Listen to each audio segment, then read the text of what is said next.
evening. Today we're going to be doing a musculoskeletal assessment. So I'm going to just introduce myself. My name's Lauren. I'm going to be your nurse practitioner today. Can I please have you verify your name and date of birth for me? Aaron Smith, 1298. Hi Aaron, nice to meet you. So with your permission, we're going to be doing a musculoskeletal assessment. I'm going to first start off with my hand hygiene and then make sure that you're comfortable in the right position to begin. Do you consent to this exam? Yes. Okay. So to start off our exam, we're going to first start inspecting. I'm going to start by looking at his hands. So it's important with the musculoskeletal exam to be looking at both his left and his right. So I'm inspecting for any signs of atrophy, any deformities, any signs of swelling or asymmetry between either one. Good. Looking for any lumps or bumps that might indicate osteoarthritis, which I don't see here. I'm then going to be palpating. So I'm palpating his joints specifically, all on his knuckles. I am palpating his wrists. Just making sure it's not tender. Is there any tenderness? No. And then with that, we're also going to be I'm feeling for the warmth of his skin as well. If there's any fractures, feeling for any fractures, crepitus, and then again, any swelling, edema, pitting edema, anything like that. The next part of the exam is going to be the range of motion for the hands. So, Aaron, I'm going to have you flex and extend your fingers. So you're going to point them up and down, good. And then I'm going to have you abduct and adduct your fingers, good. And then with your wrist, I'm going to also have you flex and extend your wrist. And then you're going to adduct and abduct your wrists as well. And I'm looking at bilaterally to make sure that they both have the same range of motion, which is important. So his range of motion appears to be nice and intact. If there was any sort of limited range of motion, I could passively do the range of motion for him, but he has good range of motion throughout. And then I'm going to be doing the muscle strength. So I'm going to have you please for me push your fingers against mine. So you're going to, and then I'm going to try to pull them away. And I'm looking for any, for his muscle tone as well. And then push them in, or out, I'm sorry, Good. And then with your hands, I'm going to also have you, I'm going to try to push down while you push up, and push up while you push down. Good. Some special tests that we can do for the hands and the wrists would be for evaluation of carpal tunnel. So I'm going to have you please do the fennel exam. So I'm going to have you place your hands like in a prayer position, and you would hold that for about 30 seconds. If there's any numbness, tingling, or pain in the hands, in the median nerve, then that could indicate any carpal tunnel. You can relax your hands now. An alternate way to do that would also be upside down. The next exam I'm going to do for carpal tunnel is the Tinnels, which I would have him hyperextend his wrist like this, and then I would tap between the ulnar and the radial bones, and any tenderness here could indicate that there was carpal tunnel. We don't have to do it on the other side, but just to show we would do both sides. And then the last one is the Finkelstein test. So I would have you place your thumb in a fist for me. And then I'm going to grab your hand, grab around your forearm, and I would pull this towards me to create a stretch here in this muscle. And this could be for any tendinosynovitis. Any tenderness there? No. Okay. Perfect. The next portion of the exam is moving up the arm to the elbow. So again, with inspection, you're looking at the elbow for any redness, any protrusions. You're looking for any signs of trauma, infection, inflammation, and any deformities. And then again, you're looking on the other one as well, making sure that both appear within normal limits. Then palpating, you're going to palpate the elbow. You're feeling the olecranon process here. And then on both sides as well of the elbow, making sure that you're feeling those bony protrusions. So is there any tenderness at all in either one? No. Okay. So you're feeling for any tenderness, any signs of fractures, deformities.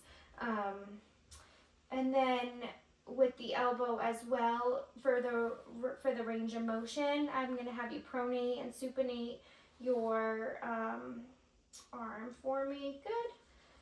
And then other one as well, and just comparing that they both. Perfect. And then a strength exam we can do while we're at the arm too is you would have the patient place their arms by their sides here, and then I'm going to pull out while he pulls into his body. Good. And I'm going to push in while he does that. And you would do the other side as well, but for the purpose of this video, we'll just do one side. And then another test you could do if you were concerned about a bicep tear would be having the patient place their hands like this and then pushing down as they are holding. And that would cause any tenderness there in the bicep if you were worried about a tear. His range of motion with his elbow was good. His muscle strength was 5, as well as so was his wrists and his hands. They were graded a 5. Moving on to the shoulder. So for the shoulder exam, same thing. I would have the patient undress. For the purpose of the exam, we'll keep his clothes on. But you're inspecting the shoulder. Again, looking for any bony prominences, any signs of trauma, inflammation, infection, redness, swelling, which I don't see here. Then you would palpate. So you would start in the middle at the suprasternal notch here, and then you would palpate along the clavicle. And you're feeling for any tenderness, any crepitus, any fractures. Once you get to the acromion process at the top of the shoulder, you would then move medially and down into that notch here, where you would be feeling for any sort of tenderness there as well. Specifically in areas such as the shoulder, the knees, where there are a lot of tendons, you want to be sure that you're feeling all the tendons for any tenderness. So any tenderness there? No. Okay. And then, of course, you would do the same thing on the other side. So with the shoulder then, it's palpating, it's nice and warm, it's palpating well, there's no tenderness, his exam is normal. You would then have him do a few range of motion tests as well. So I'm going to have you lift both of your arms up by your head. Good. And then you're going to scratch your neck, please. You would do both arms, and then you can place your arms down. You would then have put your hands behind you as well to hyperextend. And then another way you can test the rotator cuff is to scratch your back. So both arms would be scratching. Good, and you would be looking for, comparing bilaterally and looking for any differences there in either one. And then another special exam too would be the apprehension test, which can show if there's any, like if you're concerned for impingement of a nerve or rotator cuff tear. The apprehension test includes you taking your hand up in basically a 90-degree position like you would use or throw a baseball.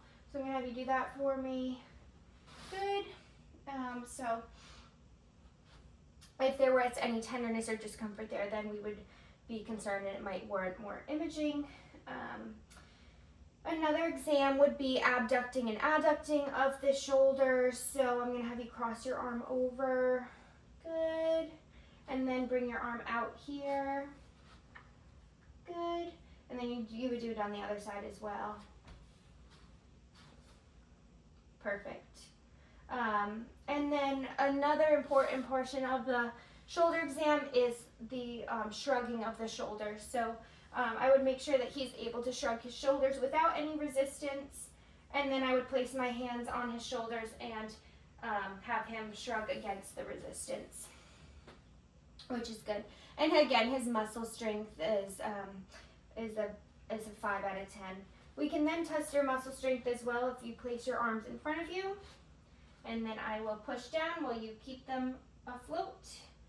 And then I will push up while you push down. Perfect.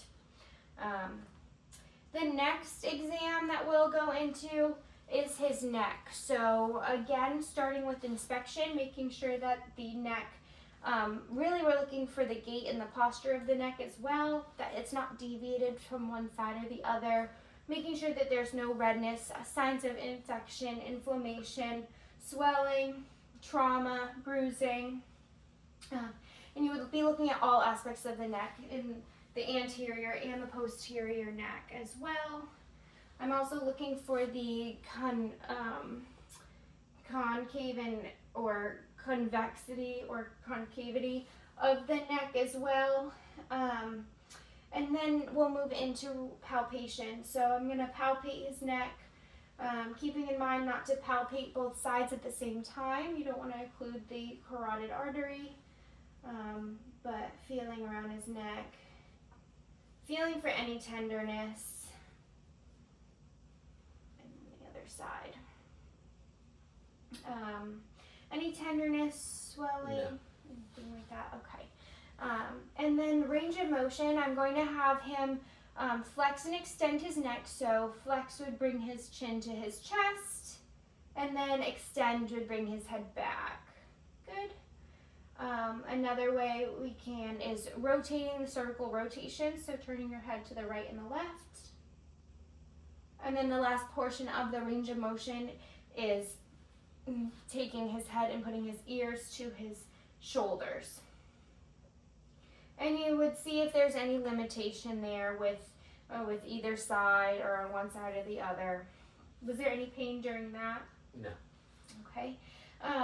And then again, you would test the muscle strength. So I would place my hand next to his head and I would have him push against, try to turn his head against mine. Good. And then this way as well. Perfect.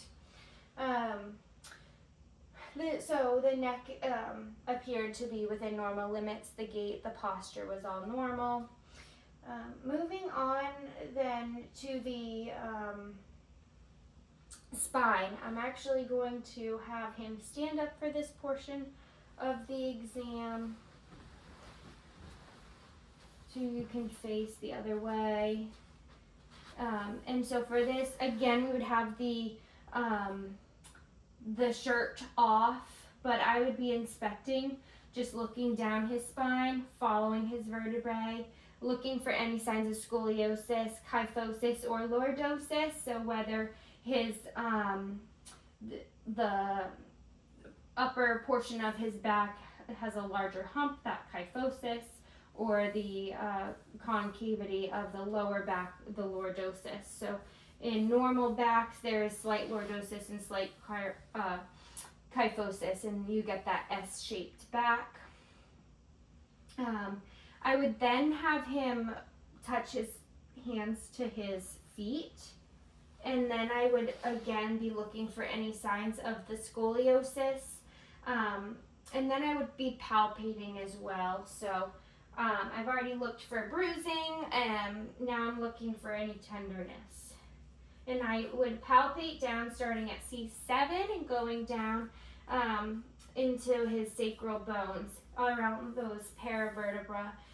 Feeling for any tenderness, any crepitus, any deformities, which my exam feels normal. Is that any tenderness for you? No. Okay. And then again, looking for any trauma, any bruising, and a feeling for, again, the warmth is especially important in the extremities, but for warmth as well. And then I'm going to have you lean over one more time, and I'm going to feel your hips. So I'm feeling the hips to ensure that they're even. I'm looking for evenness across his back, that one side isn't more elevated than the other side. Feeling for the hips, making sure that it doesn't feel like one side is more elevated than the other. That could be some limb discrepancy in height. Good. You can sit back down. And you can actually lay down because we are going to move into your hips. And I'm sorry, I did actually forget to have you, I know we flexed your back, but you would then extend your back. So do you mind standing up, please, and extending your back? Good. And then you would twist your back both ways. Good range of motion there. And then he would laterally move his back, so that's perfect. Okay, good. You can sit back down or lay down. We're going to move into the hip portion of the exam. So for the hips, again, I would have him remove his clothing, protecting his privacy, and then I would inspect the anterior aspects of the hip. I would be again looking for any signs of bruising, any signs of deformities, any bony prominences on one side or the other that I might not see, which could indicate that there's some osteoarthritis. And then looking for any fractures as well. I would then start palpating. So I would palpate at the bony prominences here, making sure that there's no tenderness at all. Is there any tenderness? No. Okay. Another portion of the hip exam would be having him turn on his side. So I'm going to have you please turn onto your side for me. For the purpose of this exam, we'll just do one side, but you would do both. Again, you're inspecting, and then you're palpating. You're palpating the lateral portion, as well as palpating near the sacrum. And you're feeling for that SI notch as well, making sure that there's no tenderness there. And then with the hips, for the range of motion, there's a few different ways to do this. So we would have you extend your leg out or flex and extend back. Good. And then we would abduct and adduct. So I'd have you raise that would be the abduction, and then the adduction, you would move your in. And then there's internal and external rotation of the hips. So I would have you bend your knee, and then I would have you externally rotate and internally rotate. And we would do both sides, assuring that there's no difference in either side as well. And then with the hips, you do want to test the motor strength. So I would place my hands in the medial aspects of his leg and have him pull inwards while I'm pulling outwards. And then the opposite, I would push in towards him and he would push out. And you would do the same thing on the other side. Your motor strength is about a 5, which is perfect. You're very strong and your muscles are intact. And again, we would do it on the other side, but we'll just keep it for one side for the video. You can place your leg down. then one other portion I forgot to mention was the straight leg raise that we would do for any concern for herniated disc or back like impingement. So I'm sorry I forgot to have you do that, but I would have you lay all the way down, please, if you don't mind, on your back. And then I would have you raise your leg, and I would take your leg and I would raise it up. And any tenderness or discomfort felt before 45 degrees could indicate that there is discomfort, I should say, in your back, would indicate that there may be some impingement or disc herniation. You can also do the cross leg. So if his right back was hurting, I would take the unaffected leg and lift it up. And if it was hurting with the unaffected leg lifted, that would be a positive sign for the cross leg exam. You can sit back up. And then the next portion of the exam is the knee. So looking at the knee, we're just assessing, making sure that there are no signs, again, of inflammation, swelling, especially in the knees. Any signs of bruising, infection, any bulging or lumps, especially in the posterior aspect of the knee where people develop Baker's cyst. You want to make sure that you're assessing that. And then looking again for any signs of trauma, any scars, especially with the knees or the hips, for any surgical histories. I'm then going to be palpating, so I'm going to start by framing around the patellar, and I'm feeling specifically for the tendons here, feeling for any tenderness, any discomfort. Does that feel okay for you? Yes. And then palpating the patellar itself, feeling again for any signs of swelling. Good. And then the back of the knee, I would inspect and palpate, again feeling for any of those Baker's cysts. I would do the same on the other side. And then with the range of motion with the knee, so the knee would, I'm going to have you sit on the edge of the bed to show, but you would be flexing, which is what you're doing. Flexing would be closer to you, and then extending would be kicking your legs out. Perfect. And then also with the knee, there is internal and external rotation, or abduction or adduction. So when your feet come in, that is the adduction, and then abduction when your feet move out. Good. And then I'm going to have you swing back. We're going to do some tests for the knee. So special tests that we would look for would be for any ACL tears, PCLs, or meniscal tears. So the first test is going to be the drawer test. So I would stand here. I would have you flex your, bend your knee. Yep. And then I would place my hands up posterior, and I would push forward. Go ahead and keep your leg here. I would push forward and back. And I expect that it moves, but it stops. It has a hard stop. So moving forward is for the ACL. Moving posterior towards the patient is for the PCL.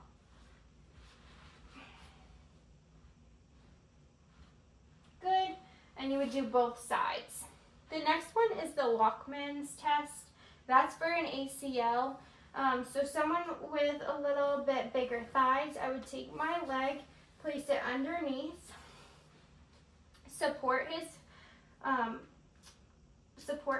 leg, and then I would move it up and down.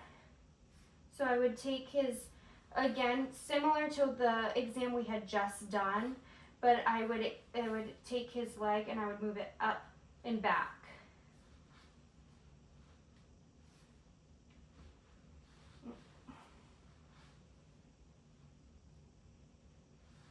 Okay, and then I would do the same thing on the other side as well. And then the last test for the knee is the McMurphy's test, and that one's for the meniscus. And then we are going to, and that one is when you are bending your knee up and then you are internally rotating it, and then I'm going to have you, internally rotating it here, and then I have you extend. And you listen for any popping, clicking, or discomfort by the patient. So the knee is internally rotated towards the patient, and then you're extending your leg. Any pain there? No. Okay, good. And then also we would test for his strength in his femur and his knee. So I would have him push up against me. Can you bend your knee, please?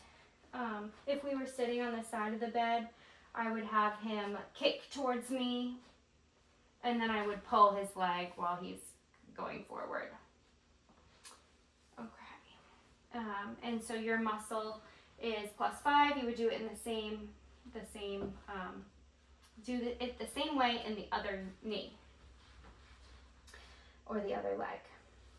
Again, everything would be done bilaterally to assess the function of both.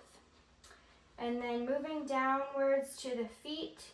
So again, inspecting the feet, making sure that they are symmetrical. There's no deformities, trauma, swelling,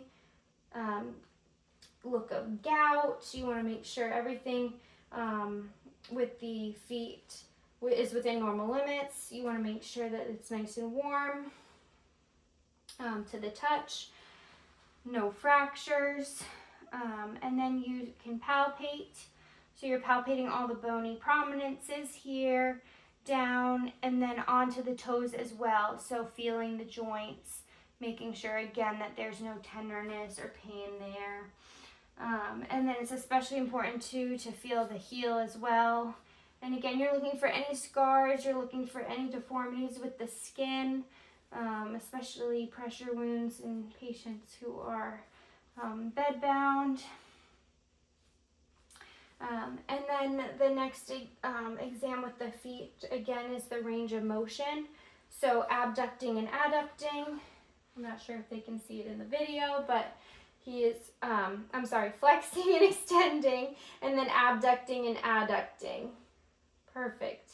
Another way to do this would just have the patient move their feet in circles, which is another way. And you're making sure that they are both symmetrical. With the feet, you want to test the motor strength as well. So placing my hand on top of the patient's foot, I'd have him push up towards me, and then placing my hand on the bottom of his foot, he would push down. And his strength is 5. And you would do it on the right hand side as well. We're going to move into the neurovascular assessment now. I do want to mention that when he was standing and I was evaluating his spine, I was also evaluating his gait and his posture as well, which is important and I didn't mention. So for the neurovascular exam, there's a few different steps that we're going to do. We're going to be testing his capillary refill, his pulses, his deep tendon reflexes, his sensation to touch and to pain, his proprioception, and his ability to feel warmth as well, and cold. So starting off back up at the hands, I'm just feeling for his radial pulse, which is +2. You're comparing it always on both sides. That's +2. And then the capillary refill is about 1 second in his fingers. Good. And then I would also do his deep tendon reflexes. And then here. Good. And then onto the deep tendon reflexes at the bicep as well. And then the other one. And then you would do the triceps as well. So it would be here, and I would be hitting it here and here.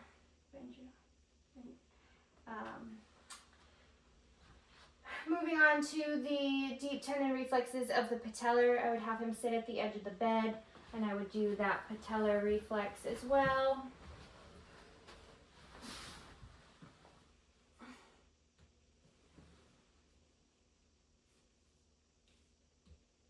Good. And then the Achilles. Okay. And then while I'm down there, I'm going to feel for his pulses as well, his dorsalis pedis and his posterior tibialis, which are +2. I'm also going to check for clonus.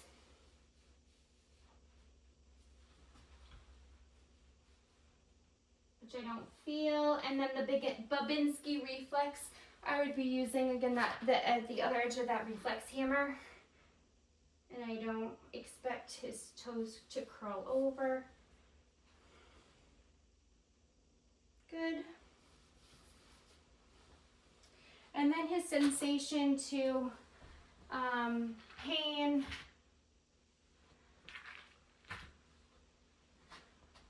So I have a soft Q-tip. I'm going to just brush that along his face versus a bobby pin, and he's going to tell me if he feels soft or pointy. Soft. Soft. Pointy. Pointy.